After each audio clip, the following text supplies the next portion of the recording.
qui était, je pense, la première femme en Belgique à faire du crowdfunding. C'était il y a combien de temps? Ben, c'était il y a 8 ans déjà. Donc, avec l'entreprise Vinature, c'est comme ça que j'ai démarré le projet. Ah. Alors Marine, je te cède la parole. Si tu veux partager, n'hésite pas. J'ai oublié d'abord de vous donner notre programme. Donc Marine va parler à peu près pendant 20 minutes. Marine, est-ce que tu es d'accord qu'ensuite on transmette tes PowerPoint à nos participantes? Alors, en fait, justement, j'ai discuté avec Zayan et j'ai pas préparé de support. Donc, désolé tout le monde, à mon avis, il va falloir prendre des notes. En fait, Pas des euh, notes. De toute façon, les ouais, participantes ont accès au replay. voilà, très Donc bien. vous recevez Ouais, tout donc, le j'ai pas replay préparé de support parce qu'en fait, ici, et dans 20 minutes, on fera aussi des questions-réponses et on vous donnera un petit exercice pour stimuler vos cerveaux et stimuler les partages. Après les exercices, on fera les jeux, les duos et on fera les merci. Voilà Marine, je te cède la parole. super. Alors, en tout cas, merci beaucoup, Florence, de m'avoir invitée. J'espère que ça va vraiment vous intéresser ici. C'est vraiment pas des conseils théoriques, c'est vraiment sur base de mes 8 années d'expérience, un peu les erreurs que j'ai commises afin que vous les commettiez pas. Et donc, n'hésitez jamais à m'interrompre ou à voilà, je veux dire, ça peut être sous forme de discussion puisque je n'ai pas préparé de présentation avec un PowerPoint. En fait, ici, j'ai un livre qui sort au mois d'avril prochain. Il devait sortir en juin ici, mais avec le Covid, il a été reporté parce qu'ils n'ont pas pu faire la promotion du livre. Et comme j'accouche en février, ils déplacent la sortie du livre en avril-mai. Et ça sera vraiment un livre basé sur les mamans entrepreneurs, comment gérer la vie de famille et comment voilà, être entrepreneur en même temps et avoir son entreprise ou son projet. Et du coup, les conseils ici dont je vais vous parler, ils sont un peu tirés des conseils que je donne dans ce livre. Donc voilà. J'ai préparé aussi quelques petits exercices qu'on peut faire en même temps ou après, mais ça, Florence, tu me diras ce qui est mieux. Mais donc Mais voilà. Marie, j'apprends maintenant que tu sors un livre en fait. Oui, ça, Et ça quel est s'appelle, le livre, ça s'appelle Maman entrepreneur, c'est possible. Et j'ai signé en décembre J'adore, 2019. j'adore. Mais je vous montrerai après la couverture si vous voulez. Je vous enverrai une photo de la couverture. Et j'ai signé avec l'édition belge Mardaga. Et donc, ça sera vraiment un livre belge, mais qui sera diffusé dans tous les pays francophones. Donc, aussi au Canada, en Suisse, en France, etc. Voilà. Oui, c'est ça. Maman entrepreneur, c'est possible, exactement. Et vous verrez la cover, c'est très stéréotypé. La maman, d'un côté, elle a des poils et son bébé en main et son chien et ses baskets. Et puis de l'autre côté, elle a son Mac, sa valisette d'entreprise. Donc c'est vraiment, c'est pas moi qui ai fait la cover, mais elle est très sympa, mais c'est très, voilà, très cliché, mais ça parle du livre, enfin, ça parle vraiment bien du sujet du livre. Voilà, je vous montrerai après. Mais donc, voilà, ici, je peux peut-être commencer avec les conseils. Donc, vraiment, n'hésitez pas à m'interrompre ou à poser vos questions en même temps. Voilà, j'ai envie que ça soit dynamique aussi.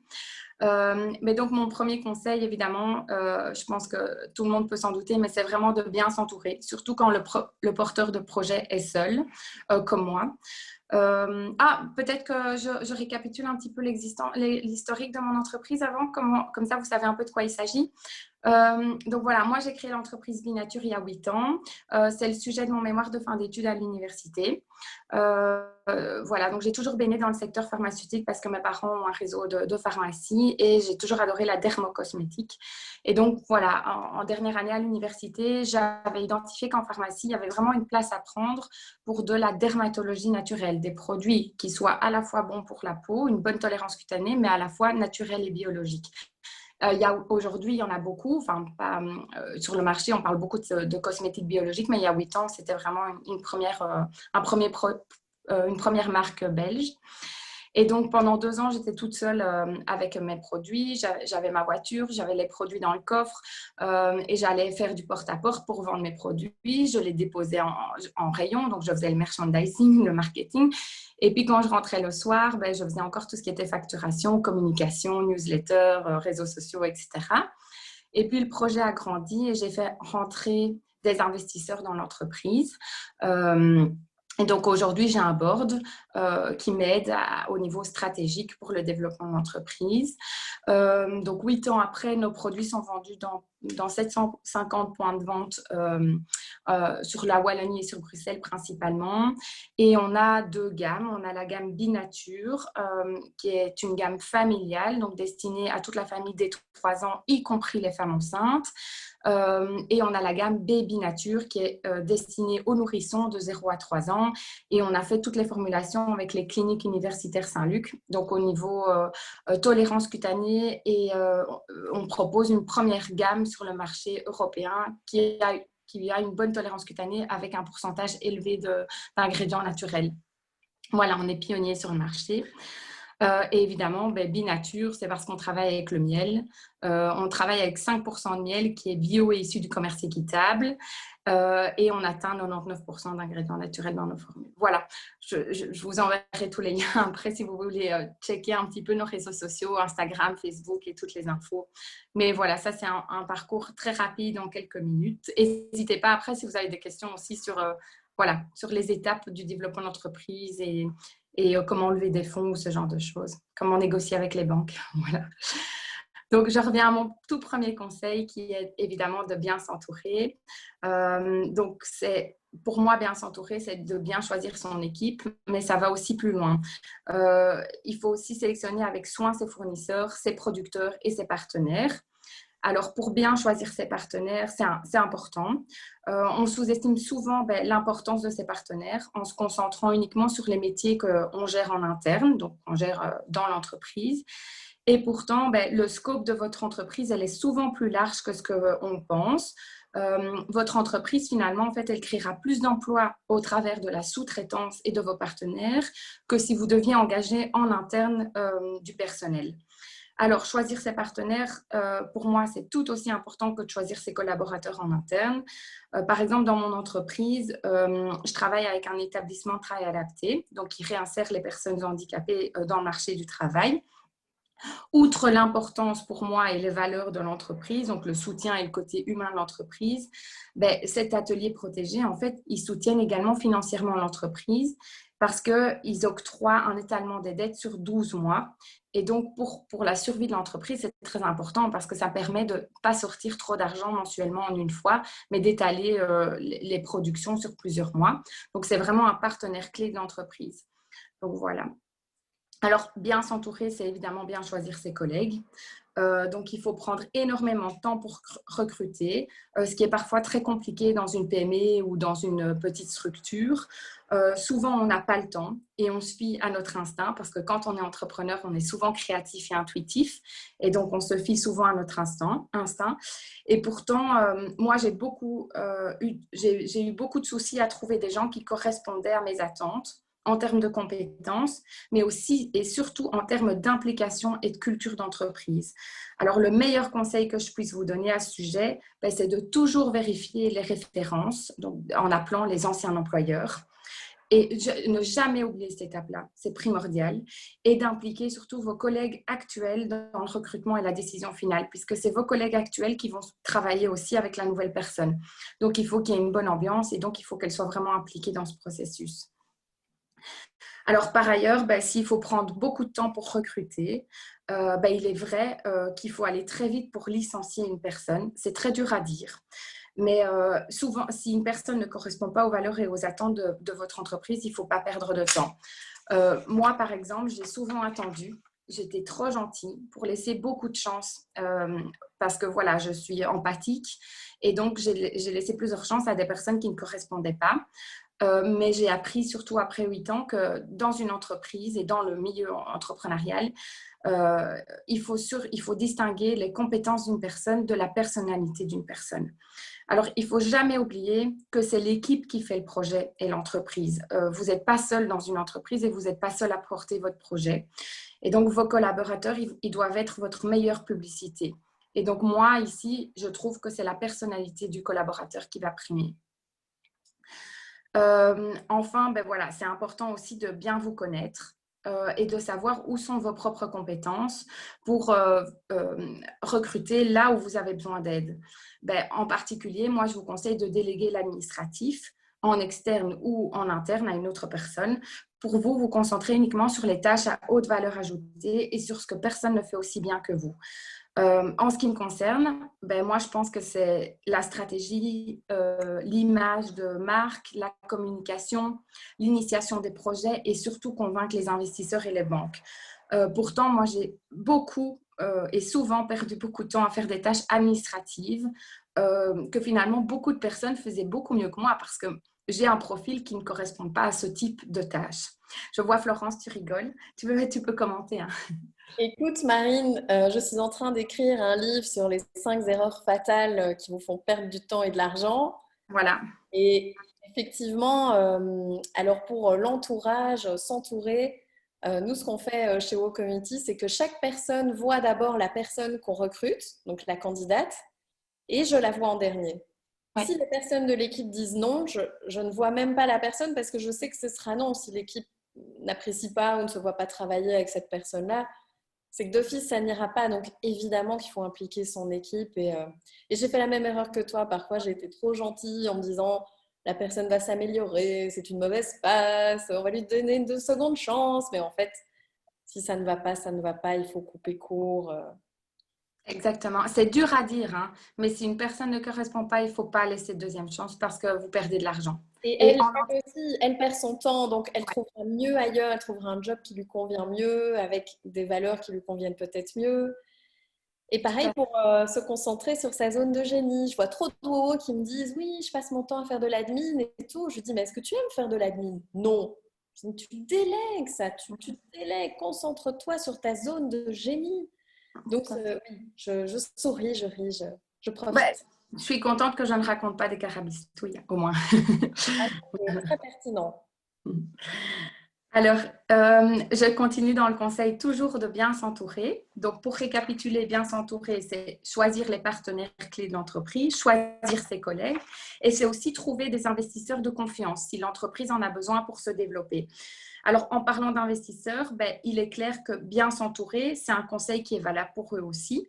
Si vous avez besoin d'argent, ne laissez jamais rentrer dans votre capital des gens dont vous n'avez jamais entendu parler et renseignez-vous toujours auprès des entrepreneurs avec qui ils travaillent déjà. Souvent, ce sont des business angels, donc ils sont actifs dans plusieurs entreprises. Appelez les autres fondateurs, appelez les autres entrepreneurs pour avoir du feedback sur eux avant de travailler avec eux. Alors, il existe évidemment beaucoup de cercles d'investisseurs. J'ai cité Angel, mais il y en a d'autres, devant lesquels vous pouvez aller pitcher votre projet pour lever des fonds et trouver des investisseurs. Moi, par exemple, j'ai déjà dit, mais dans mon entreprise, j'ai un board de 6 administrateurs investisseurs. On se réunit tous les 3 mois et on suit le développement et la stratégie de l'entreprise. Alors, j'ai fait attention d'avoir un board avec des compétences diverses. Donc, j'ai des personnes qui sont expertes en import-export, d'autres qui sont expertes dans le secteur pharmaceutique, d'autres dans la distribution, d'autres dans le packaging et cartonnage. Enfin, voilà, je me suis vraiment entourée de compétences diverses autour de moi. Et personnellement, moi, j'ai opté pour des investisseurs de mon réseau que je connaissais, de mon entourage et de ma famille. Parce qu'au-delà de m'apporter leurs compétences, ils m'apportent aussi un soutien avec bienveillance. Et je sais que je suis une femme et je n'ai pas envie d'avoir des hommes trop oppressants dans mon conseil d'administration, mais plutôt des gens qui vont regarder le business avec bienveillance et qui vont m'aider à développer et qui vont surtout attendre une rentabilité sur du long terme et qui ne vont pas exiger une rentabilité sur les quelques mois à venir. Voilà. Alors, surtout, j'en ai rencontré beaucoup, beaucoup. Ne vous laissez pas avoir par des beaux parleurs qui vont vous proposer quelques milliers d'euros contre un pourcentage très important de vos parts dans l'entreprise. Alors, pour moi, je trouve que c'est important pour garder votre motivation intacte, restez toujours actionnaire majoritaire. Même si à un moment donné, sur le plan financier, il vaudra peut-être mieux dans quelques années avoir moins de parts d'une entreprise qui fonctionne très bien que beaucoup de parts d'une entreprise qui fonctionne moins bien. Mais voilà, ça sera à vous de jouer au niveau équilibre vie professionnelle, ce que vous aurez envie, d'avoir plus de parts d'une petite entreprise ou moins de parts d'une grande entreprise qui fonctionne bien. Et certaines auront beaucoup de parts d'une entreprise qui fonctionne très bien, je vous le souhaite. Voilà. Alors Marine, j'adore ton conseil. Figure-toi qu'on a démarré un strategic board. Comme toi, on se réunit tous les 3 mois et c'est d'une richesse. Oui. Nous avons 14 personnes avec des domaines très différents. Donc, on a un juriste d'entreprise, on a une personne qui est vraiment dans le branding et le marketing, on a une personne qui est plutôt dans le marketing online. Et en fait, ces gens-là, ils adorent, enfin, chez WoWo, ils adorent WoWo, ils adorent nous aider. C'est pas des membres, c'est plutôt des gens qui ont de l'expérience et qui ont leur propre société ou qui dirigent des grosses boîtes. Et c'est vraiment quelque chose qui va vous propulser au step d'après, hein, parce que ça forme une Oui, équipe, ça forme un cerveau collectif pour vous. tout à fait, exactement. Donc, enfin, voilà, en effet, moi, depuis que j'ai mon board, c'est vraiment très enrichissant pour le développement de l'entreprise. Alors, toujours dans le conseil de bien s'entourer, ben, je vais parler d'un incubateur. Alors, un incubateur, ben, c'est un guide, c'est une communauté, surtout quand le porteur de projet est seul. Alors, un incubateur, il va servir à profiter d'un coaching individuel, à se former à différentes thématiques, à bénéficier d'un espace de travail professionnel et surtout de salles de réunion pour rencontrer vos clients, vos fournisseurs, vos partenaires. Un incubateur, il va aussi permettre de développer votre réseau en étant connecté à différentes entreprises et différentes structures. Et souvent, ils vont challenger votre idée également. Donc voilà, c'est toujours bien, si vous êtes au début de votre projet, de faire appel à ce type d'aide qui sont les incubateurs en Belgique, et il y en a beaucoup. Alors, je ne peux pas être présente aujourd'hui dans la WoWo Community si je ne vous parle pas de la force des réseaux, évidemment. Alors, il y a des réseaux d'affaires, des réseaux féminins, des réseaux pour entrepreneurs, etc. Il en existe beaucoup en Belgique. Alors, bien s'entourer, ben, ça passe aussi par les réseaux et les cercles. Pendant plusieurs années, moi, j'ai fait partie de réseaux et de cercles. Ça a beaucoup contribué à la visibilité de mon projet. Ça permet aussi de rencontrer des clients potentiels, des gens qui ont eux-mêmes un large réseau et qui peuvent nous aider pour le développement de notre entreprise, là où on a des lacunes ou des difficultés. Alors, certains réseaux sont gratuits pour les jeunes entrepreneurs, d'autres sont payants et les offres sont différentes. Moi, je vous conseille toujours donc de prendre contact avec quelqu'un qui est dans le réseau avant d'entrer dans le réseau pour savoir ce qu'il en pense. Et c'est aussi toujours intéressant de regarder le programme de ces réseaux afin de comparer si ça correspond à vos attentes et vos besoins, évidemment. Et enfin, et surtout, c'est important d'estimer le temps que vous pourrez y consacrer parce que pour être dans un réseau, il ne suffit pas juste de faire partie du réseau, il faut l'exploiter. Et c'est très important d'avoir du temps pour cela. Par exemple, moi, depuis la naissance de mon fils aîné, ben, pour l'instant, c'est momentanément, je ne fais plus partie de réseau, même si j'en ai très envie parce que je sais qu'entre mon temps maman et entreprise, pour l'instant, je n'ai pas le temps. Mais je fais peut-être une erreur hein, parce que justement, ça apporte beaucoup au niveau personnel et professionnel. Mais voilà, il faut savoir juger le temps dont on a disponible devant soi pour en faire partie. Alors, les avantages qu'un cercle apporte ou un réseau sont très nombreux. Florence pourra compléter, mais ils permettent de gagner du temps, ils permettent de réseauter, de trouver des solutions. Écouter des femmes inspirantes, c'est toujours motivant. Et voilà, pour moi, en fait, un réseau, c'est un accélérateur de solutions et un gagne-temps. J'ai bien résumé, Florence. Tu as ton micro coupé, mais c'est pas grave. Tout à fait. Voilà. Donc, ça, Alors, c'est le troisième conseil. non, c'est toujours dans le conseil bien s'entourer. Alors, ils sont pas tous aussi longs, je vous rassure. Donc, pour résumer, le premier conseil, donc bien s'entourer, c'est bien choisir ses partenaires, bien choisir ses collègues, trouver des investisseurs de confiance, aller voir les incubateurs et faire partie d'un réseau. Ça, c'est le premier conseil, bien s'entourer. Est-ce que je peux passer au deuxième conseil? Vous êtes toujours concentré? Il y a une question de Roselyne. Ouais, Ouais. excuse-moi, parce que peut-être pour vous c'est évident, mais je ne sais pas ce que c'est un board. Alors, un Je sais board, c'est justement, on appelle ça un board, c'est vraiment justement un conseil composé de membres qui ont une expertise dans un certain secteur et qui vont permettre d'apporter leur expérience au développement de sa propre entreprise. Donc, par exemple, moi, ici, dans mon entreprise à moi, j'ai un board, un conseil d'administration qui se réunit tous les 3 mois pour décider du développement de l'entreprise et de la stratégie à apporter. Évidemment, ils ne décident pas de l'opérationnel. L'opérationnel reste dans les mains du CIO, de la fondatrice ou du fondateur. Mais c'est vraiment au niveau stratégique, sur du long terme. Et ici, ben, moi, je fais aussi partie d'un board qui est celui de la Leuven School of Management à l'UCL. Et dans ce board, par exemple, on est plusieurs entrepreneurs, personnes haut placées dans des entreprises et des fondateurs d'entreprises. Et on oriente, par exemple, les programmes à l'université, les cours qui vont être donnés, ce genre de choses.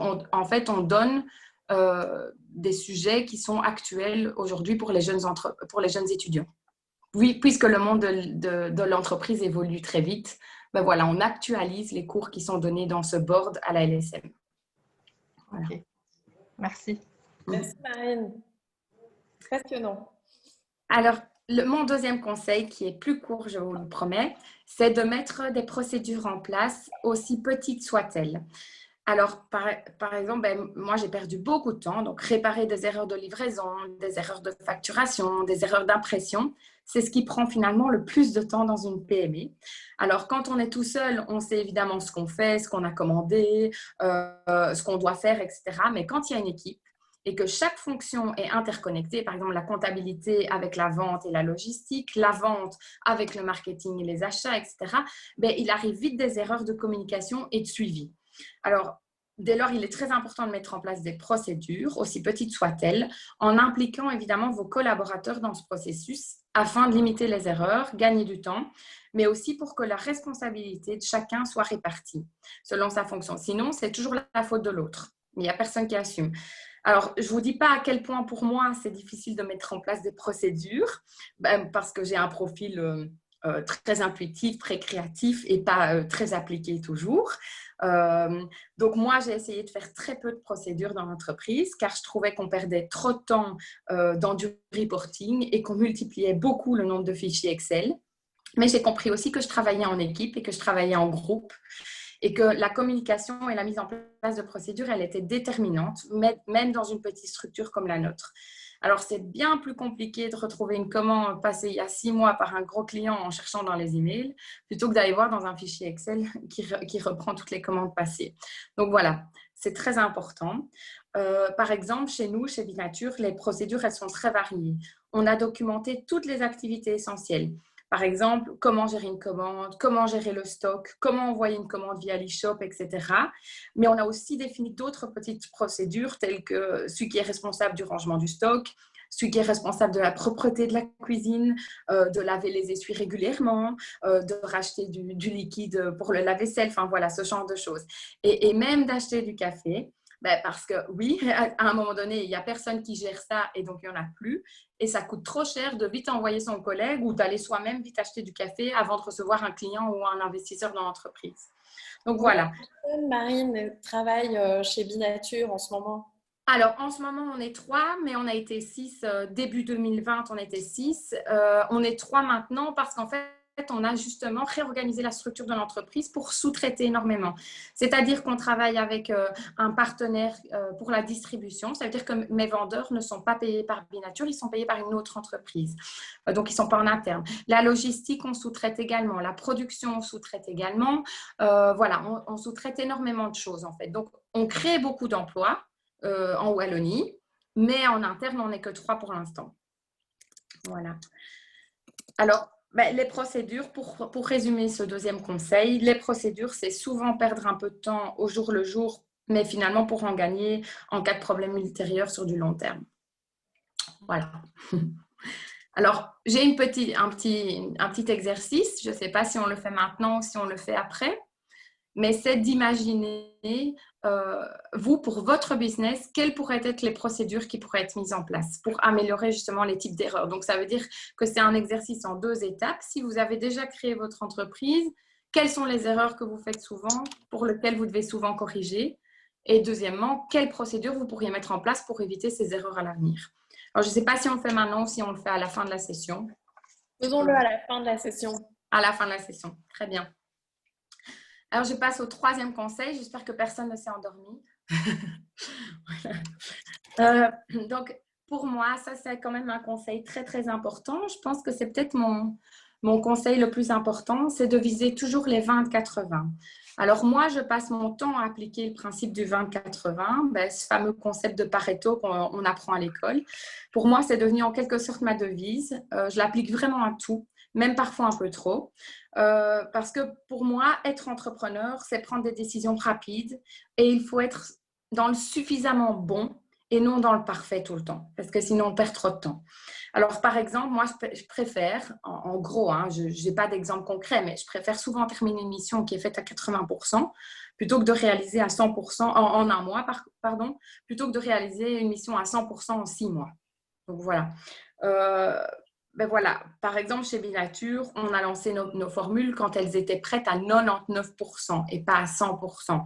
Parce qu'on estime que si on doit attendre qu'elles soient finalisées à 100% et qu'elles plaisent à 100% de nos utilisateurs, on peut encore attendre 6 ans, 10 ans avant de la lancer. Donc aujourd'hui, par exemple, on travaille en formule ouverte, ce qui signifie qu'on les améliore constamment sur base des retours des consommateurs. Alors, une autre application bien connue de ce concept de Pareto, c'est que 20% de votre temps de travail doit générer 80% de vos revenus. Donc, à vous donc d'identifier votre valeur ajoutée et les fonctions et les tâches qui vous rapportent le plus. Voilà. Ça peut être d'un point de vue financier, mais ça peut être aussi d'un point de vue épanouissement personnel, d'un point de vue apprentissage, etc. Alors, l'important ici dans ce conseil, ce n'est pas de travailler moins, mais de travailler mieux. Et donc de gagner du temps, d'être plus organisé et d'avoir plus de temps disponible pour autre chose. Alors, pour moi, il faut aussi se concentrer sur, par exemple, les 20% de vos clients qui vont générer 80% de vos commandes et de vos revenus. Idem pour votre portefeuille produit. Si vous avez une entreprise avec des produits et un portefeuille de produits, 20% de vos produits vont générer 80% de vos ventes. Donc, à vous d'identifier cela et à vous de communiquer et d'investir dans les médias sur ces produits-là et pas sur les autres. Alors, moi, j'ai l'avantage de ne pas être perfectionniste. Donc, c'est pour ça que je sais appliquer cette règle très facilement. Mais c'est aussi un désavantage dans certains cas. Et c'est pour ça que dans l'entreprise chez nous, je me suis entourée de personnes qui sont perfectionnistes, qui ont le sens du détail et qui vont le faire pour les tâches qui le nécessitent vraiment, comme la législation, etc.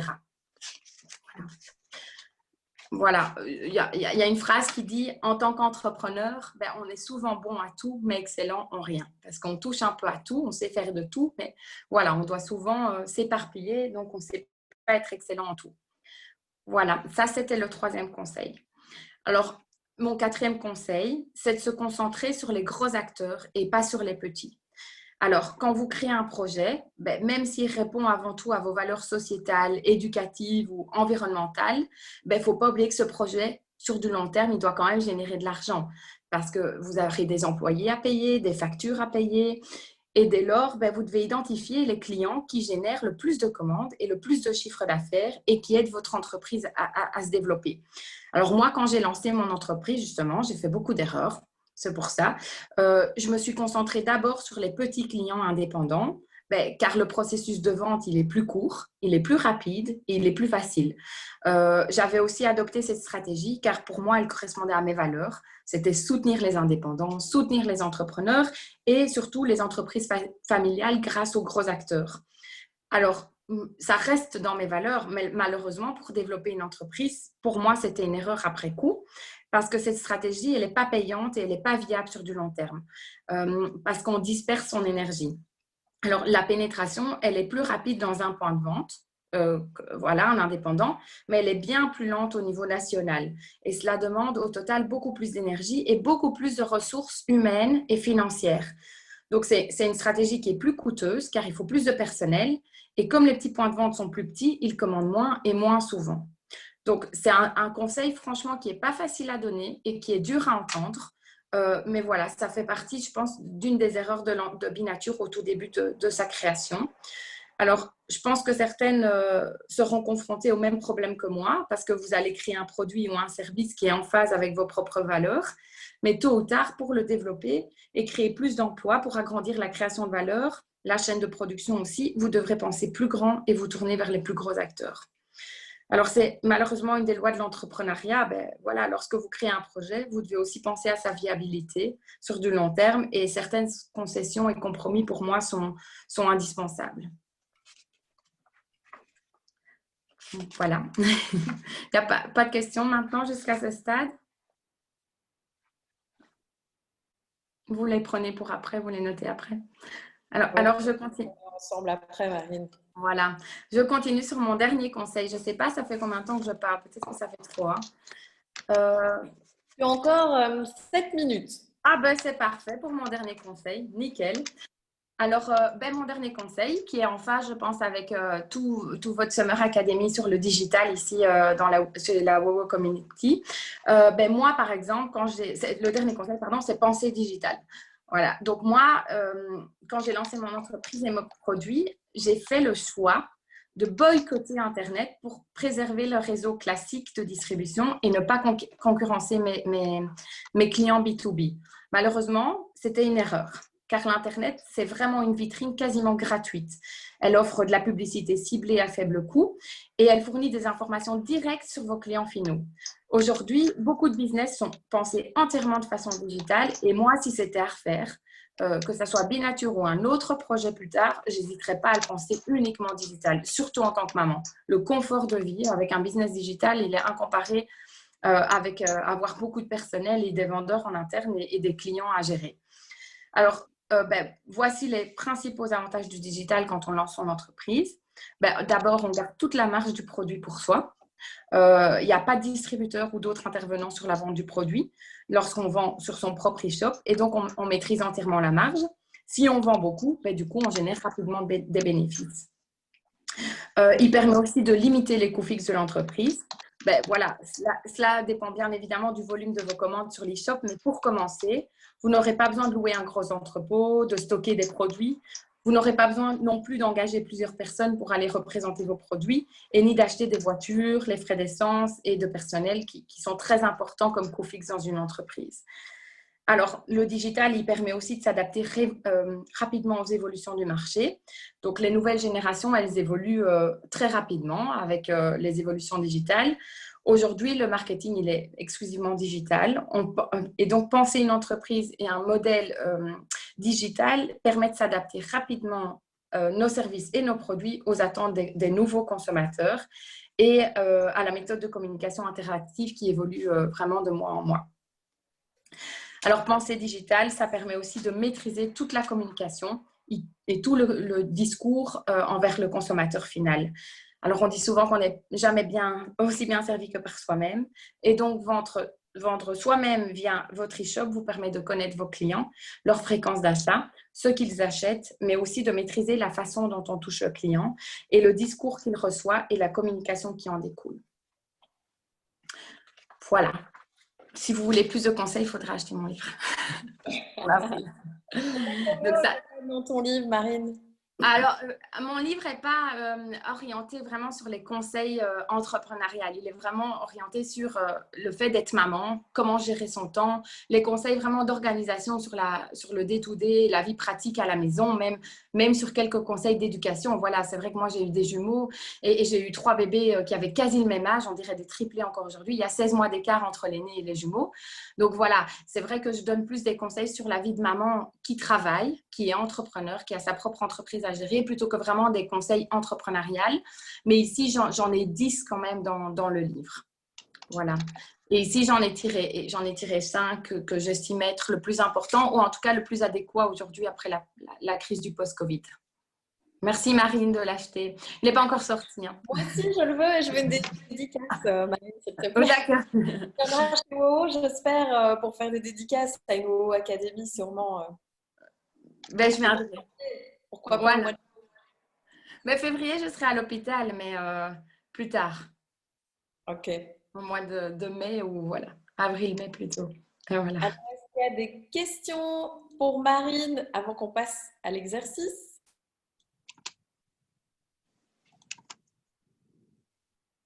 Pas de questions. Quoi, c'était clair ou vous avez rien écouté? Ça peut être les deux. Alors, moi, j'ai pris des notes, Marine, dans la textbox. Donc, franchement, c'était ultra clair, moi, je trouve. Et c'est des conseils qu'on entend souvent chez WoWo Community. Et c'est très chouette d'entendre les histoires que tu as vécues. C'est très erreurs. Alors, l'exercice pour chacune, c'est d'établir un process dans une activité dans laquelle vous avez souvent des erreurs. Alors, je vais vous donner un exemple. Chez WoW Community, on avait souvent des erreurs, des coquilles dans l'onboarding. Qu'est-ce qu'on appelle l'onboarding? C'est le processus d'adhésion. Donc, quand quelqu'un devient membre, il faut lui envoyer la facture, il faut qu'elle transmette ses coordonnées à Catherine qui s'occupe de la facturation chez nous, il faut que Catherine lui envoie la facture, il faut qu'on sache si elle a bien payé, il faut que Laetitia l'annonce sur les réseaux sociaux et il faut qu'elle reçoive son mail de bienvenue. Et donc tout ça, ce sont des étapes chez nous qui ont été mises ligne par ligne dans un tableau Excel et chaque personne de l'équipe est responsable d'une de ces étapes. Et effectivement, comme disait Marine, c'est mis dans un tableau Excel, donc on sait très bien qui a payé, on sait très bien qui a reçu le mail ou qui ne l'a pas reçu. Et chaque personne est garante de son action. Si vous n'avez pas d'équipe et que vous travaillez seul, même pour vous, la discipline est tellement importante. Et en fait, vous allez pouvoir vous reposer sur ce processus. Le jour où vous êtes fatigué, le jour où vous avez un peu trop de choses en tête, vous vous référez au processus. Donc, dans quel domaine, pour quelle action vous avez envie de mettre un processus en place? Un autre processus qu'on a fait chez nous, Marine, quand tu parlais du recrutement, c'est le recrutement. Oui. Donc, effectivement, nous, dans le processus, la personne recrutée voit tous les membres de l'équipe d'abord et puis moi. Et voit aussi des personnes externes à l'équipe. Donc ça, c'est un processus qu'on a mis en place. Quand une de nos collaboratrices arrive chez nous, il y a aussi un processus pour... Vous devez connaître la société Easy qui a été élue plusieurs fois entreprise de l'année. Leur processus d'accueil des nouveaux et nouvelles collaboratrices, c'est 70 étapes. 70 étapes pour accueillir une nouvelle personne chez Easy. Il y a sûrement qu'elle reçoive son adresse email, qu'elle reçoive son ordinateur, qu'elle ait bien sa voiture, qu'on lui montre la cafétéria, comment faire du thé ou du café, qu'on lui présente la personne à l'accueil, etc., etc. Donc, quel est chez vous le processus que vous avez envie de mettre en place et qui va pouvoir vous servir de pilier, de repos, de soutien? Quel est ce processus? Et après, Florence, tu veux, je ne sais pas si on le fait dans le cadre de ce workshop ou si c'est plus tard, chacun peut le faire chez soi, mais il y a encore 2 petits exercices sur base des conseils qui est de, justement, mon troisième conseil, c'était toujours viser les 20-80, d'identifier vous dans le business, c'est quoi vos 20-80, soit financiers, soit clients, soit, enfin voilà, soit produits, soit, voilà. Et le troisième exercice, c'est sur base de mon 4e conseil qui est de se concentrer sur les gros acteurs et pas sur les petits, d'identifier quels sont les gros acteurs chez vous dans votre secteur et dans votre marché. Donc, la deuxième question, c'est quels sont vos 20% sur lesquels vous voulez vous concentrer? Là, c'est plutôt en termes d'activité. Oui, par exemple, ça pourrait être financier. Quels sont les 20% qui vous rapportent 80% de votre chiffre d'affaires ou de vos revenus? Ça, c'est le numéro 2, c'est pas le numéro 3. Et non, et le numéro 3, c'est d'identifier les gros acteurs pour ne pas se concentrer sur les petits. Ok. Par exemple, chez moi, chez Binature, les gros acteurs, c'est quoi? C'est Bioplanète, c'est Dream Baby, c'est Medi-Market, plutôt que de prendre sa voiture et d'aller voir tous les indépendants à Arlon, à Verviers, voilà. On peut commander pour 100 € de marchandises au lieu de te commander pour 10 000. Bon, exactement. Et surtout, l'essence va coûter cher, mon temps va coûter cher. Voilà, c'est vrai qu'il ne faut pas sous-estimer que votre propre temps coûte cher. Donc, voilà, si je vends à une centrale d'achat Medi-Market, je vends tous les mois pour beaucoup plus que si je dois prendre ma voiture et aller parcourir tous les petits indépendants de la Belgique. Mais du coup, pour le partage, ce que je vous propose de faire, c'est de choisir un des 3. Donc, soit quel processus allez-vous mettre en place? Ça peut aussi être un processus de vente, hein.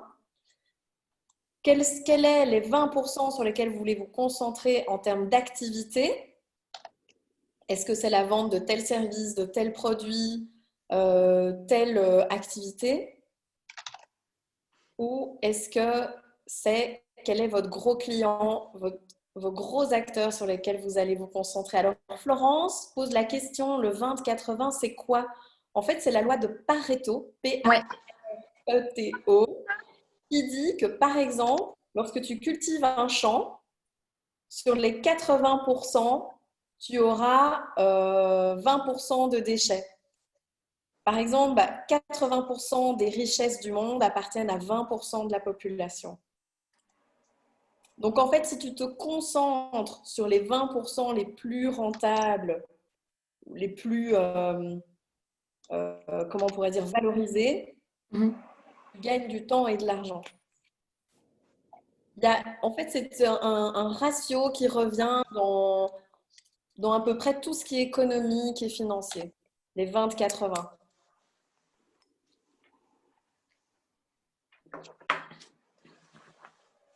Par exemple, si tu étudies 80% de ton cours pour un examen, Exactement. tu peux laisser tomber 20% du cours. Il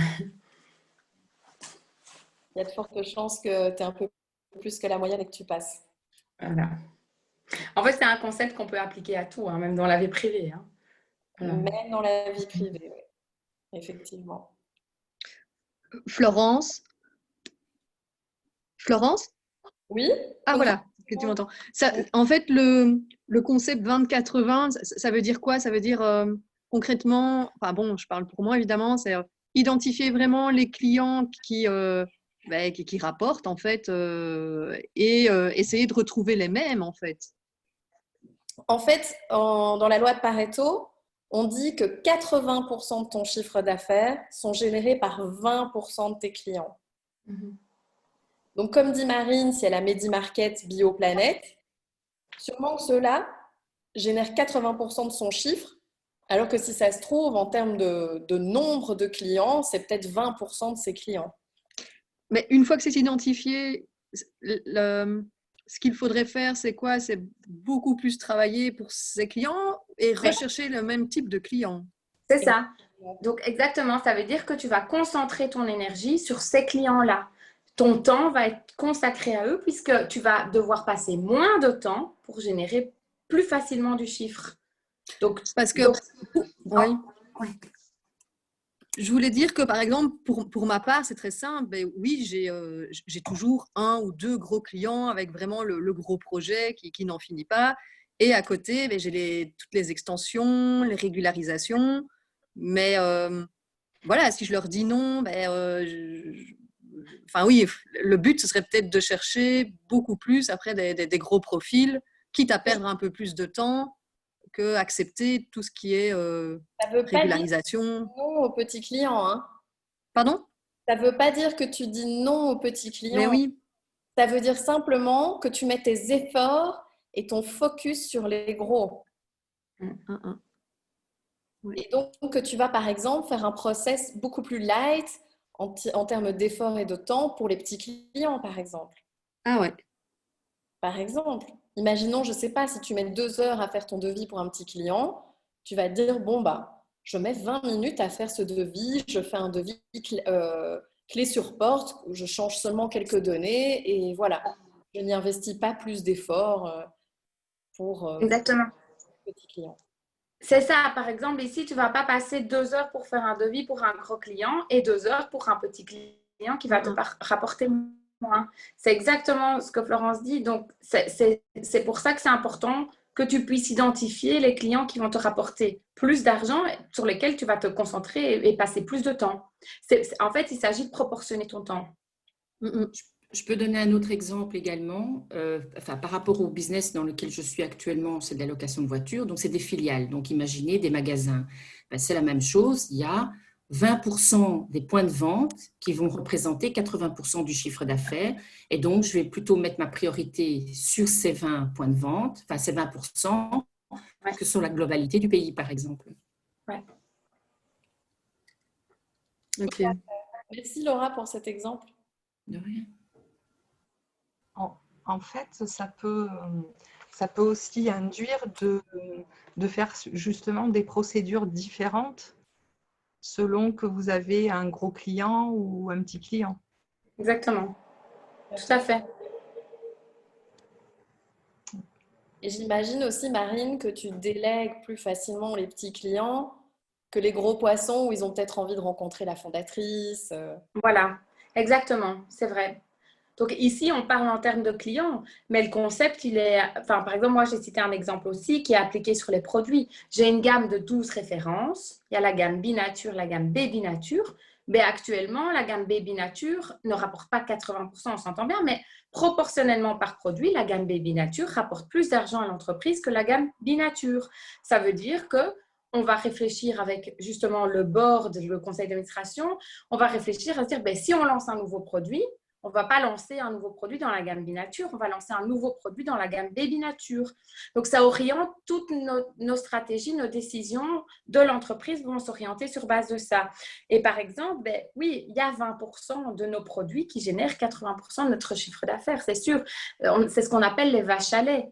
Les produits qui sortent plus facilement, qui sont plus connus, qui ne sont pas saisonnels, qui n'ont pas de saison, qui ne connaissent pas pardon, les saisonnalités.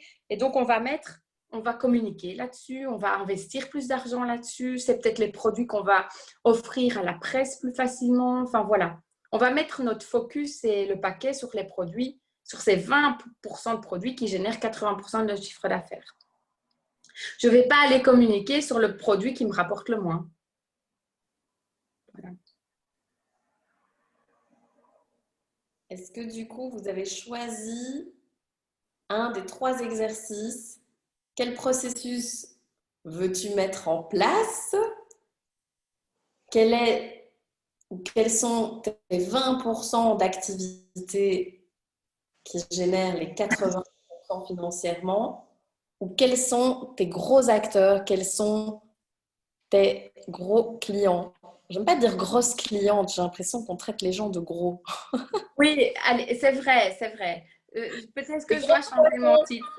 Non, mais c'est grosse cliente, Important, important. voilà, Sur les grands acteurs de votre marché, en tout cas. les grands, voilà, les grands. Grands acteurs et petits acteurs. Grande cliente. Personne ne veut être gros, on préfère être grand. Mhm. Alors, est-ce qu'il y a déjà des choses à nous partager? Valérie, peut-être? Mais, merci Florence. Merci Marine, je te connaissais pas du tout. Je suis arrivée un petit peu en retard, donc j'ai loupé une partie. Donc, je réécouterai le début du replay. Moi, j'aime bien ce truc de processus parce que j'ai besoin d'établir, comme j'ai différentes activités euh, qui peuvent être différentes avec des processus similaires, mais à certains endroits pas. Ce serait beaucoup plus reposant pour moi d'établir ce process et de me dire je dois faire ça, ça, ça, et puis de l'imputer dans mon agenda. Donc c'est un truc que j'ai déjà en réflexion depuis un moment. Donc si j'ai bien compris, puisque j'ai raté ce passage-là que tu présentais, Marine, c'est de créer un processus qui va me permettre de gagner du temps et de me relâcher, de me détendre en me disant voilà, je sais ce que j'ai à faire quand et ça roule. Exactement. De documenter en fait les étapes et les choses importantes dans l'entreprise. Ouais, ouais, et je serais ravie de faire un duo avec quelqu'un qui voudra faire la même chose que moi parce qu'on pourra peut-être s'aider parce que je me dis toute seule, ça fait déjà un moment que ça tombe dans ma tête donc si quelqu'une a envie de faire un duo, je serai preneuse. Voilà, j'anticipe. Merci. Valérie, ce sera sur quelle étape ou quelle tâche ton process? Euh, eh bien, ce sera par rapport à ma retraite. Donc, j'ai une retraite en pleine nature, Nature is my teacher, et il y a toute une série de choses que je dois penser en amont, le matériel que je dois prévoir, les courses, qu'est-ce que j'achète, établir les recettes. Donc, il y a tout un process. Et en même temps, parallèlement, je donne une retraite en mindful eating. Et donc, il y a des choses qui sont similaires, mais auxquelles je dois aussi avoir des process de préparation, d'un email que je dois envoyer à un certain moment pour que les gens se préparent déjà avant à la retraite de ce que ouais, je dois prévoir pour mes rituels. Donc, il y a pas mal de choses, donc ça va me demander un peu de temps. Voilà. C'est aux deux que j'ai pensé, mais il y en a plein d'autres. Valérie, tu jettes le légume à qui? Je vais passer le légume. Eh bien, je vois que Hélène est parmi nous. Salut Hélène, je te passe le légume. Si tu veux une carotte ou une courgette, c'est de saison, une courgette. Je te passe la courgette. Merci Valérie. Moi, ça me parlait beaucoup en fait parce que ce que j'ai fait, c'est que j'ai sorti mes programmes de manière à pouvoir toujours les automatiser afin de rester focus sur le suivant. Tu vois, donc dès qu'il y en a un qui roule, je l'automatise, qui me permet d'être à nouveau focus sur le programme d'après qui va me rapporter plus en termes de chiffres. Donc ça m'a voilà. Et je me suis rendu compte, Valérie, que donc si tu veux, je veux bien prendre du temps avec toi, que mon cerveau processe automatiquement. Enfin, je fonctionne comme ça. Je vois directement les choses de manière en processus et de faire les liens entre ce qui doit être fait pour justement gagner du temps par la suite. Donc merci pour les conseils. Ça permet de remettre de la lumière sur des choses qu'on fait peut-être de manière inconsciente. Donc merci. Et Oui, non, attends, Hélène, toi, quel est l'exercice que tu avais choisi? Et, du coup, j'ai un peu regardé en termes de process. Ça m'a permis de vérifier que je mettais bien les bonnes priorités au bon endroit. Pour l'année prochaine, donc j'ai déjà fait la stratégie 2021 et vérifié qu'en termes de focus, j'ai mis les bons events pour relancer à chaque fois les bons publics cibles qui me rapportent 80% en termes d'impact chiffre. Donc, en fait, ceux qui roulent tout seuls et qui n'ont pas forcément un gros impact au niveau du chiffre, je les laisse en automatique. Et après, régulièrement, je relance ceux qui ont plus d'impact financier derrière et où je dois plutôt fidéliser les clients pour les amener d'un niveau à un autre, en fait. Donc, voilà. Ça répond à l'exercice? Yes. Oui. Tu donnes la parole à une autre Wowo? À Florence. Florence Conrad. Yes. Moi, j'ai surtout pris note, merci, c'était très intéressant. Et alors, la loi de Pareto, c'est assez stimulant parce que ça permet de regarder les choses un peu différemment. Et donc, j'étais en train de réfléchir à ça en termes financiers ou quel produit, c'était une des choses à regarder. Et ça revient même de quel client rapporte le plus. Donc, de nouveau, par gamme de produits, enfin, j'ai commencé à réfléchir là-dessus. Voilà. Je ne sais pas si ça répond. Tu as pu identifier, par exemple, 2 de tes gros clients? Le type de client que c'est, tu vois, Oui, hein, le client qui achète plusieurs fois et différents produits et qui est prêt à faire des ateliers et qui achète des choses. Donc, vraiment ceux qui adhèrent à l'ensemble. Mais après, je crois que c'est une vision à avoir un peu tout le temps, donc ça doit s'affiner. Et après, dans quel produit rapporte le plus, je reviens toujours à mes ateliers, donc voilà, ça confirme mettre l'énergie au bon endroit. Voilà. Pardon? Non, vas-y. Non, j'ai fini. Donc, je passe la plume à Chloé. Donc, Chloé, quel exercice tu as choisi et qu'est-ce que tu nous en dis? Moi, j'ai revu le point 1, processus, et le point 2, c'est le 20-80. Et en fait, oui, au niveau processus, ça rejoint en fait la loi du 20-80. Donc, je ne vais pas dire gros client ou petit client, c'est gros projet et petit projet. C'est vrai que quand on me contacte pour des gros projets, pour des petits projets, c'est vrai que des fois, je perds autant de temps que si j'allais voir un client pour un immeuble appartement, parce que c'est ma conscience professionnelle voilà, qui est comme ça.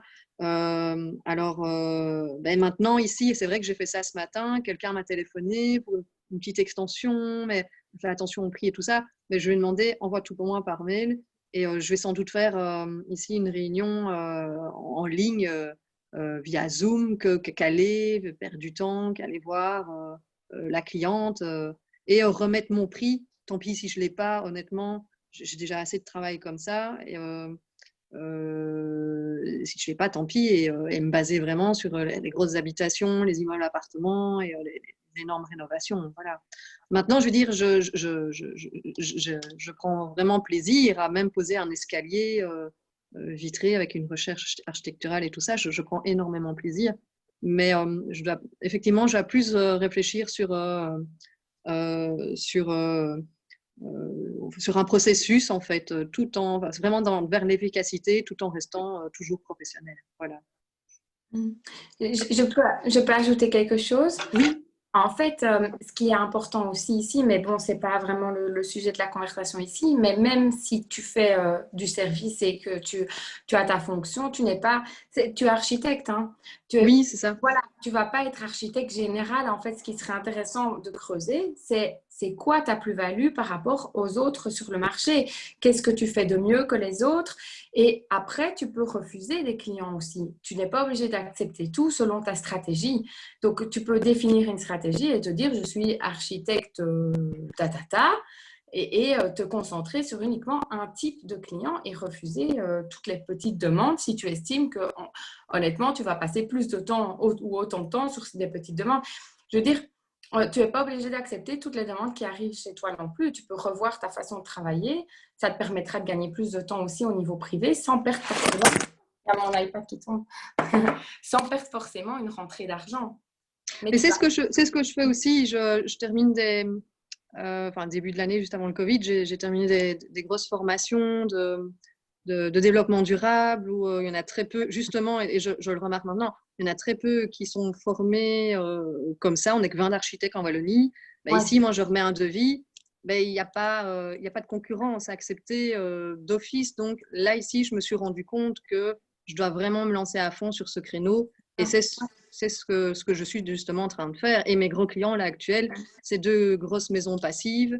Et le reste, c'est des appartements de standing où on va vraiment vers pas encore le passif, mais vers le développement durable. Oui, mais c'est toujours une peur, voilà, avec la crise. Mais tiens, est-ce que j'en aurai encore des gros dossiers comme ça? Et c'est vrai que du coup, j'accepte tout au téléphone et je perds effectivement du temps.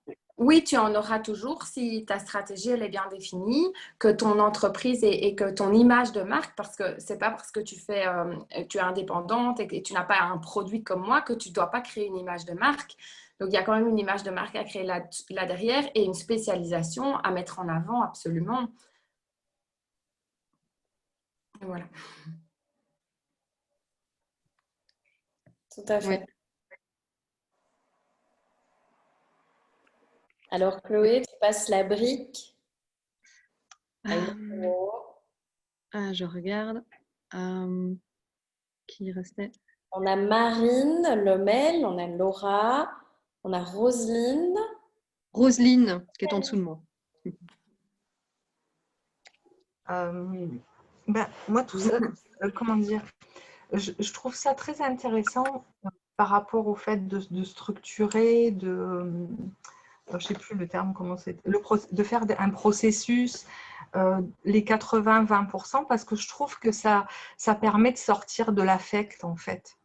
Ça veut dire qu'on se détache, ça permet un peu de se détacher et de sortir du fait que c'est jamais assez bien ou que, par exemple, souvent, moi, je recommence, mais je recommence et je recommence.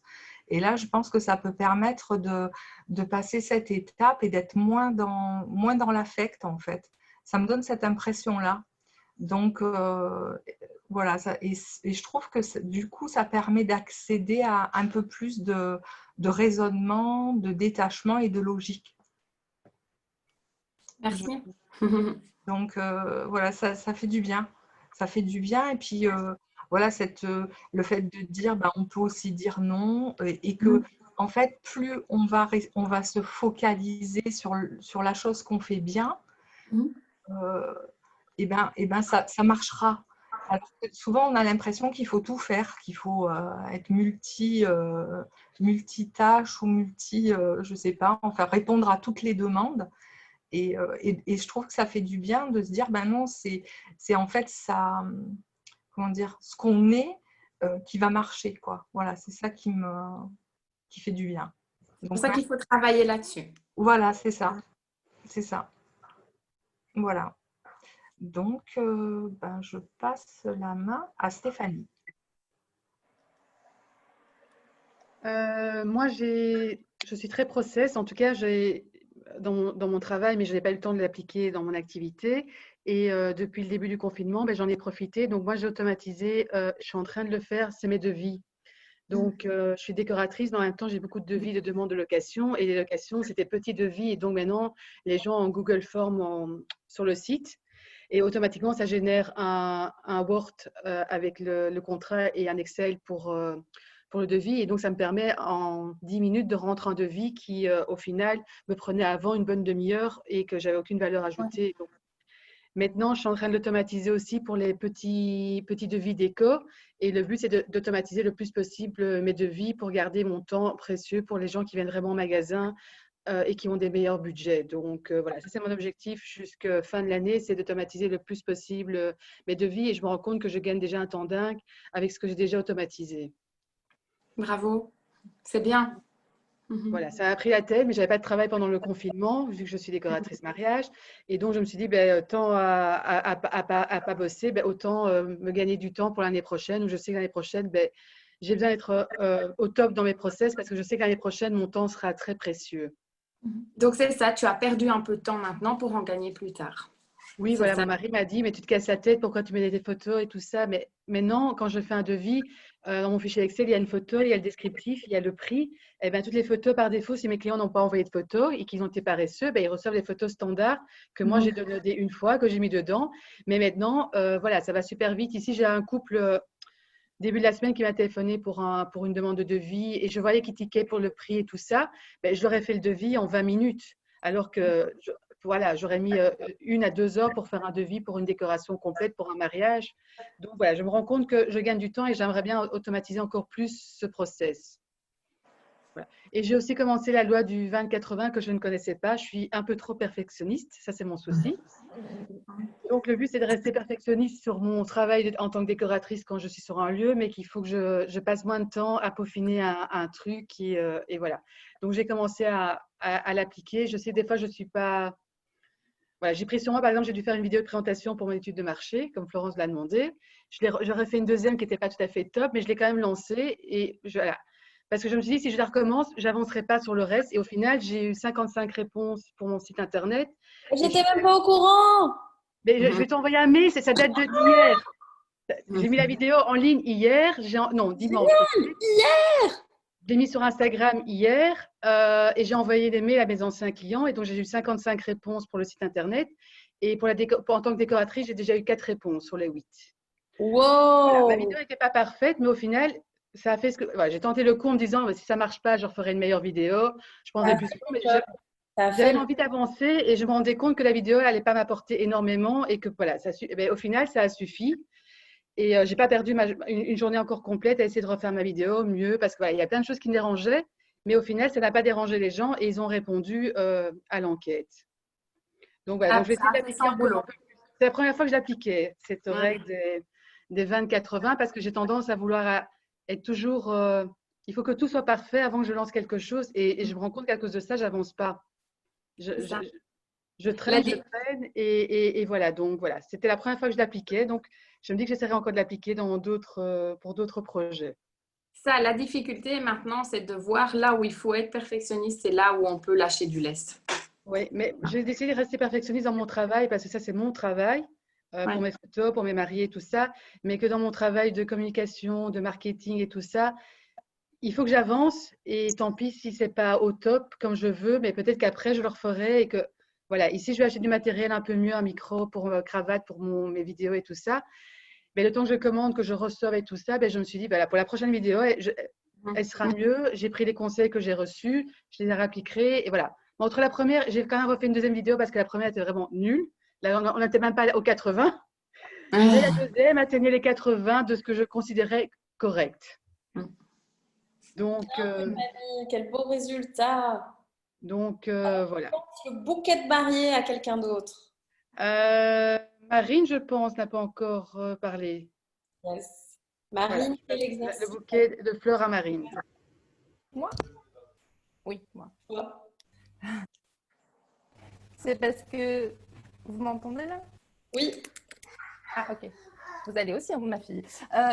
Oui, bah oui, je n'ai rien dit pendant celui-ci. J'ai été toute oui.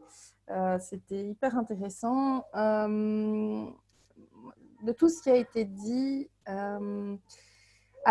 au stade où j'en suis, parce que j'ai une activité que je lance, mais moi, je n'ai pas une entreprise, je suis dans la consultance et je me dis, c'est une question que je me suis souvent posée, quel est mon 20-80 en termes de compétences? Les choses que j'aime faire, les choses que je sais très bien faire, les choses que j'aime moins faire mais que je sais très bien faire aussi, et les choses que j'aime pas et que je sais pas faire. Mais c'est très difficile, je trouve, Enfin, connais-toi toi-même, oui, mais il y a toujours un espèce de biais comme ça où on a l'impression que quand on se renvoie à soi-même, voilà, cette idée de ce qu'on sait bien faire ou pas. Moi, j'aime bien avoir des projections extérieures. J'en ai besoin parce que j'ai l'impression d'être complètement biaisée, en fait. Et c'est vrai que si je peux avoir ça, moi, ça peut m'aider. Voilà. Et oui, j'avais posé la question dans le chat parce que je n'étais pas sûre d'avoir bien compris, pardon. Mais donc, Stéphanie, donc, tu as fait une enquête express et tu as fait une vidéo avec ton enquête, c'est ça? Oui, c'était pour le programme Rayonnance. Florence a demandé pour faire son USP qu'il fallait envoyer une enquête. Et donc, moi, j'en avais 2 à faire parce que j'ai deux cibles. J'ai ceux qui achètent et qui louent chez moi et j'ai ceux qui m'engagent comme décoratrice. Et donc, j'avais fait une vidéo avec 2 questionnaires. Ah oui. Et alors, les gens regardent la vidéo et à la fin, quoi, il y a un lien Google Form? Il y a 2 liens Google Form et voilà, et les gens ont joué le truc. Il y a même des gens qui ont mis en commentaire qu'ils l'avaient fait. Donc, les gens, en tout cas, ont vraiment joué le jeu. Bon, j'ai pas mal de gens qui me suivent sur ma page et j'ai aussi envoyé un mail perso à chaque client que j'ai eu l'année passée. Donc, ça a aussi aidé à ce que mes clients de l'année passée répondent à mon enquête. Ok. Cool. Super, merci. Et pour le reste, merci beaucoup, Marine. J'ai hâte de lire ton livre parce que c'est clair que elle a 3 ans et lancer des trucs quand on a un enfant en bas âge en plein confinement. Comment vous dire? Et voilà, donc merci à toutes pour cette chouette session. Marine, moi je voudrais la version maman solo et entrepreneur, c'est possible. Ah oui, il faudra voir. Ici, c'est vrai que... Mais je parle... Oui, c'est vrai. Mais c'est applicable aussi pour les mamans solo, tu sais. Oui, oui. Je pense que c'est des conseils de maman. Je ne parle pas vraiment de conseils de parents. Donc, c'est applicable aussi. Alors, Marine Lemel, tu passes la parole. Je pense qu'il y a Laura qui ne l'a pas encore fait. Désolée, à chaque fois, j'oublie. Je passe la balle à Laura. Bon, ben moi, comme je l'ai expliqué, je n'ai pas encore l'activité, donc je suis occupée à penser à justement comment la monter. Mais en fait, je me suis rendu compte que, bon, que ce soit qu'on soit dans l'activité même, quand on est en train de monter un projet, le principe du 20-80 fonctionne. Et il doit être d'autant plus en application parce que sinon, on a tendance, et c'est ça la difficulté, c'est qu'on pense à 36 choses et finalement, on a l'impression qu'on n'avance pas dans l'établissement du projet parce qu'on s'éparpille. Et je pense que le 20-80 est d'autant plus important dans le sens où, par exemple, donc pour mon cas, on est 3 personnes à travailler dessus avec, bon, comme tu avais dit, Marine, s'entourer de gens qui ont des compétences totalement différentes. Mais ou alors, des fois, ce n'est pas évident parce que, bon, moi, par rapport à mon parcours professionnel, j'ai l'habitude de travailler dans les process avec des équipes. Donc, tout ce qui est gestion, je connais très bien. Donc, c'est justement ma partie à moi par rapport à ce projet. Mais ce n'est pas toujours évident, justement, de pouvoir avoir les personnes qui te suivent dans le projet, qui ont des caractères et des personnalités totalement différentes. C'est un atout, mais de l'autre côté, il faut essayer de les cadrer, entre guillemets. Et je pense que le 20-80, je vais l'utiliser justement pour bien pouvoir expliquer à des personnes qui, à la base, ont plus de difficultés pour être organisées, pour pouvoir justement se focaliser. Et donc, comme moi, je disais que, bon, au départ, le projet, donc, c'est quand même la création d'un domaine où il y aurait différentes choses. D'abord, déjà, rien qu'on est occupé à regarder, on n'a pas encore le domaine, donc on est en train de le chercher. Mais même dans la recherche du domaine, je dois fonctionner aussi dans les 20-80. Je dois déjà penser à, bon, quelles sont les possibilités pour pouvoir couvrir le projet complet. Mais si je cherche vraiment le paradis, entre guillemets, on n'avancera pas. Donc, même rien que par rapport à ça, je dois aussi fonctionner dans le 20-80. Donc, rien qu'avec cette phrase, entre guillemets, mes 2 heures sont gagnées. Hein. On dit souvent hein, que lors d'une conférence, on va retenir une chose. Mais si on retient une chose, c'est que c'est positif. On dit souvent ça. Tout à fait. Et en plus, ce qu'il y a souvent, c'est que bon, il y a plein de choses à la rigueur qu'on connaît déjà, parce que bon, professionnellement, dans mon activité actuelle, je le fais, parce que j'ai donné l'exemple également par rapport au bureau de location, mais on a des fois tendance à, quand on est occupé avec quelque chose qui nous tient à cœur, d'oublier les bases. Donc, rien que ça, c'est que du bénéfice. Ou d'oublier de s'occuper de ce qui nous tient vraiment à cœur. Absolument. Voilà. Merci Laura. Alors, je pense qu'on est toutes passées. Maintenant, on va entamer le tour des je veux. Donc, les je veux, c'est qu'est-ce que vous souhaitez en ce moment? Par exemple, Stéphanie, peut-être que tu souhaites qu'on partage ton enquête express. Moi, je me réjouis déjà de la partager. Oui, mais je viens de voir le commentaire de Marie, donc on veut le lien. Je peux mettre le lien Facebook alors, parce que j'ai fait la publication sur Facebook. Tout à fait. Je mets ça tout de suite. Ça peut être des je veux de compétences, ça peut être des je veux de relecture, de feedback, comme moi justement je vous demande un feedback sur le titre de mon prochain livre. Ça peut être des demandes de duo, donc les duos c'est des moments après le workshop où vous allez vous retrouver par 2, par 3, par 10 pour pouvoir échanger, débriefer sur un sujet, vous aider les unes les autres. Donc, qui peut commencer avec son je veux? Et Marine, notre oratrice, tu en feras un. Tu vas participer à nos je veux. Donc, peut-être Stéphanie, parce que toi, il est déjà tout prêt ton je veux. Oui, je suis en train de copier le lien. Donc, je veux que vous partagez mon enquête. Alors, je vais mettre le lien à Facebook directement. Voilà. Je cherche surtout maintenant, ce sont des personnes qui ont engagé une décoratrice. Au niveau de l'autre, j'ai quand même presque 60 réponses. Je suis à 59. Mais là où je suis encore, c'est à 50%, c'est au niveau en tant que décoratrice. Par contre, Florence, je me posais la question, j'ai des clients qui ont reporté leur mariage l'année prochaine. Est-ce que je peux quand même leur demander, malgré qu'on n'ait pas allé jusqu'au bout de la prestation, leur demander de répondre au questionnaire ou c'est trop tôt? Moi, je leur demanderais aussi de répondre au questionnaire. Oui, pourquoi pas. Voilà, parce qu'au final, ils ont vu mon travail. J'ai déjà eu 3-4 rendez-vous avec eux. C'est juste que voilà, il n'y a pas eu la réalisation à cause du Covid. Tu peux porter les questions sur ton processus de vente, hein, sur le contact. Je vais leur adapter parce qu'avec ça, je pense que j'arriverai aux 4 questions qui me manquent et après, je peux clôturer ça et passer à l'étape suivante, qui sera mon planning de vente. Ça va être plus dur à faire. Donc voilà, je viens de le partager. Et je passe à Rosaline alors. Rosaline, yes. Moi, je voudrais bien avoir des contacts avec des gens, mais j'ai pas vraiment, soit pour qu'ils me parlent de leur projet, soit pour réfléchir. Voilà, j'aimerais échanger en fait, parce que je suis curieuse de vos projets, de ce que vous faites, et voilà, j'aimerais échanger sur les projets, sur les idées, peu importe. Comme tu as eu avec Valérie? Oui, voilà, parce qu'après, ça me nourrit beaucoup. Et alors, je veux dire, peut-être que je peux apporter des choses aux gens, j'en sais rien, mais voilà, ça m'intéresserait. Donc, ce n'est pas très défini comme je veux, mais voilà, j'ai entendu Valérie parler de sa demande.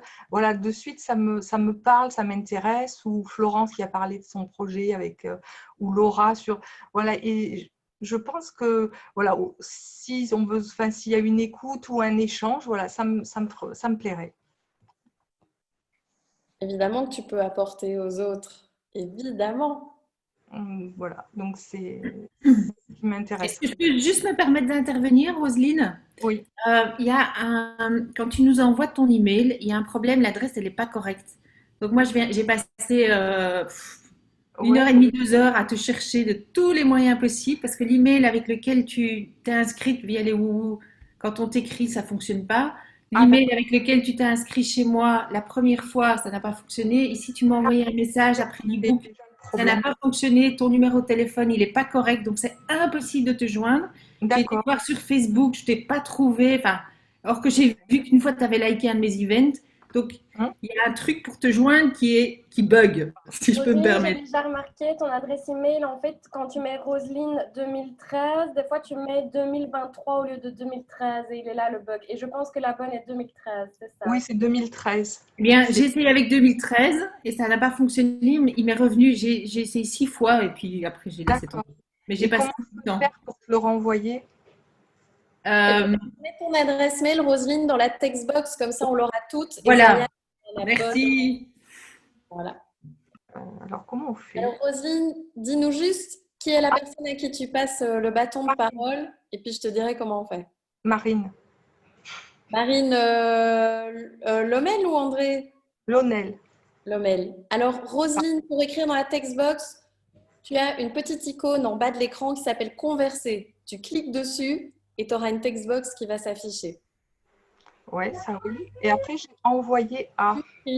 Maintenant, tu écris à tout le monde ton adresse email. C'est bon. Voilà. Marine, on t'écoute pour ton je veux. Alors, eh bien, moi, je vais rester sur cette histoire de 20-80.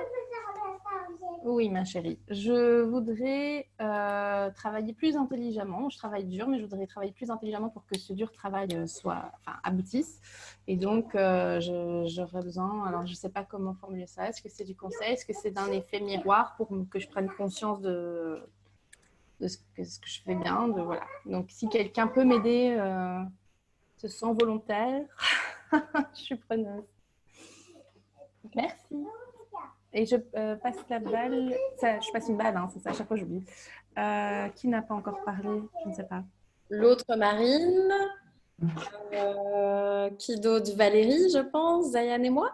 Et Florence Conrad. Pif, plouf, plouf, plouf, plouf. Valérie. Voilà, Roselyne, je viens de t'envoyer un mail test pour voir s'il me revient en retour ou pas. Donc, si tu n'as rien, c'est normal, c'est juste mes tests. Et ainsi, si ça marche, je t'enverrai le mail que j'ai essayé de t'envoyer la semaine dernière. D'accord, merci. Et en fait, non, ça ne marche pas. Il vient de revenir en retour. À chaque fois, j'ai le problème.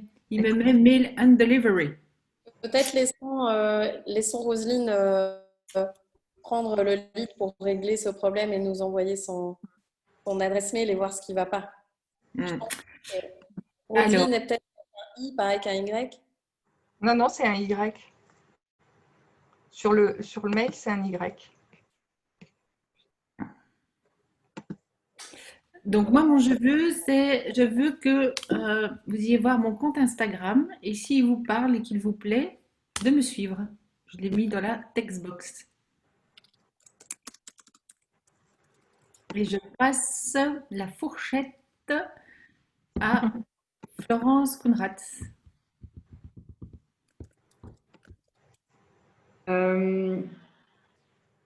Moi, je veux bien déjà faire un duo avec Marine qui voulait un effet miroir et je pense qu'elle pourra m'en donner un aussi.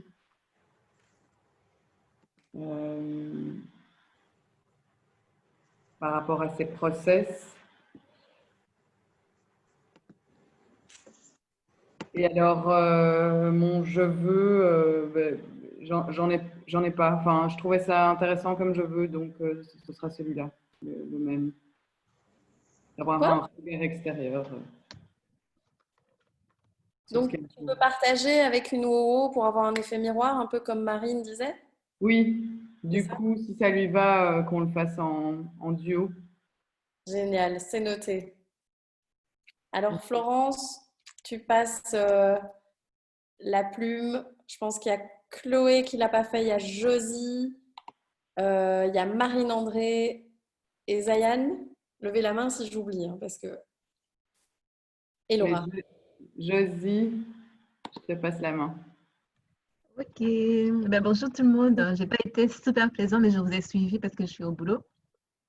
Donc du coup, voilà, j'ai pas tout suivi. Alors moi, je veux,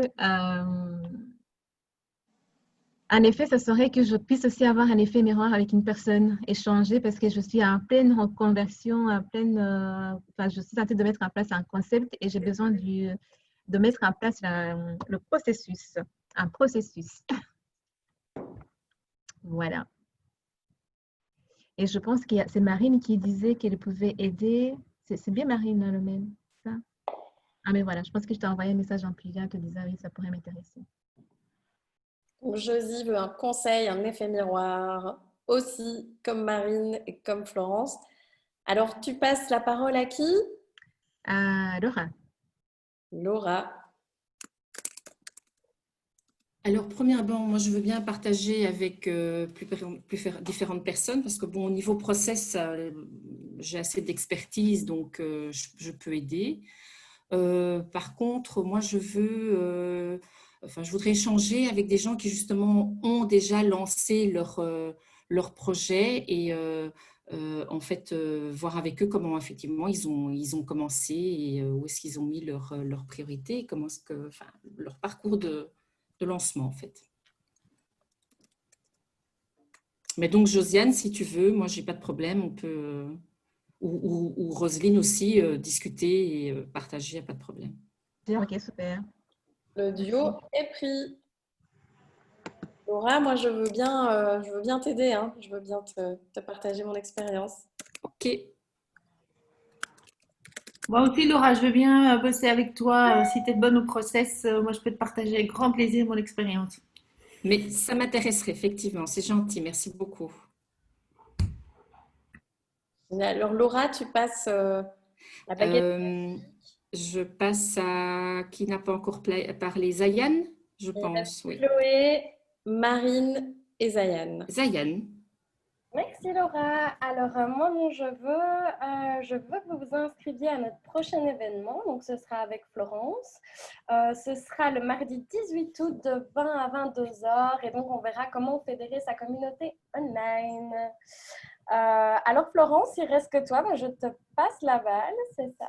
Alors, il ne reste pas que moi, mais est-ce que tu peux mettre le lien pour mardi prochain? Il était déjà préparé, le voilà. Alors, il reste... bon, je vais le faire, mais après, je passerai la main à Marine et Chloé. Donc, moi, mon je veux, c'est le même que pour les 2 précédents workshops. C'est que vous me donniez un feedback sur le titre du livre que je suis en train de vous concocter. Donc, à la base, celui que j'avais trouvé toute seule, mais je ne veux pas faire des choses toute seule. Donc, j'aime bien avoir votre feedback et vos avis. C'est les 5 erreurs fatales qui vous font perdre du temps et de l'argent. Donc voilà, moi ce que je veux c'est du feedback sur le titre et s'il y en a qui sont partantes pour relire, évidemment, avec grand plaisir. Moi, je suis trop partante, Florence, pour le livre. Chouette. Si tu veux que je sois une super lectrice, je veux bien. Oh ouais, grand plaisir. Une des erreurs, c'est de travailler seule. Oui, mais honnêtement, c'est une très bonne erreur. Si c'était à refaire, je ne le ferais plus.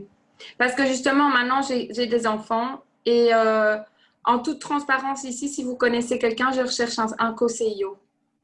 Parce que je ne sais plus tout faire toute seule et donc c'est vrai que c'est une erreur de enfin, c'est chouette au début, mais maintenant, j'ai des enfants, j'ai ma vie privée aussi et il y a des décisions importantes, je ne sais plus tout gérer toute seule en fait. Et donc voilà, si vous entendez quelqu'un, féminin, masculin, qui a envie de se lancer dans un projet entrepreneurial, qui a eu des révélations pendant la crise du Covid, voilà, n'hésitez pas. Co-CEO. Super. Alors, Marine, ça c'est ton je veux. Donc du coup, est-ce que tu peux lancer la crème d'abeille à Chloé? Ben voilà, alors je lance mon produit Binature à Chloé pour le je veux.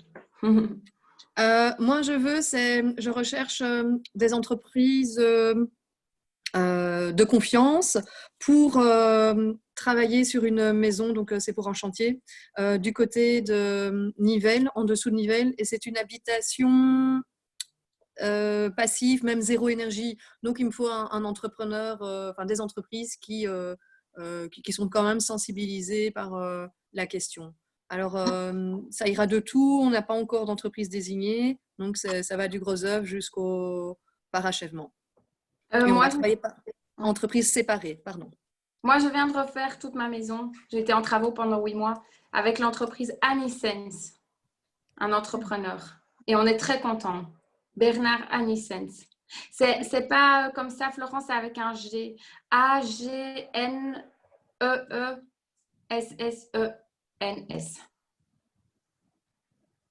Ok, c'est noté déjà.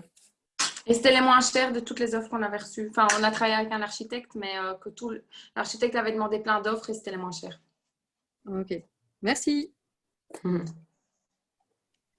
Est-ce qu'il y a encore des duos?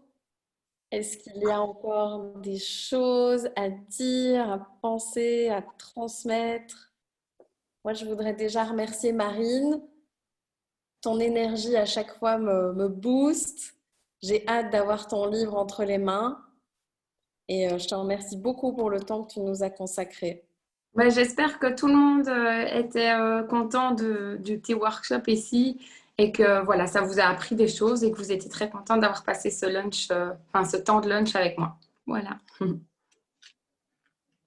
Merci beaucoup, Marine. Et merci à toutes pour votre temps et votre passion. Merci beaucoup, Marine. Très heureuse de vous retrouver toutes et peut-être un mardi soir prochain. Je vous souhaite une belle après-midi. Merci beaucoup à tous. Bonne journée. Merci. Au revoir. Bonne journée, au revoir.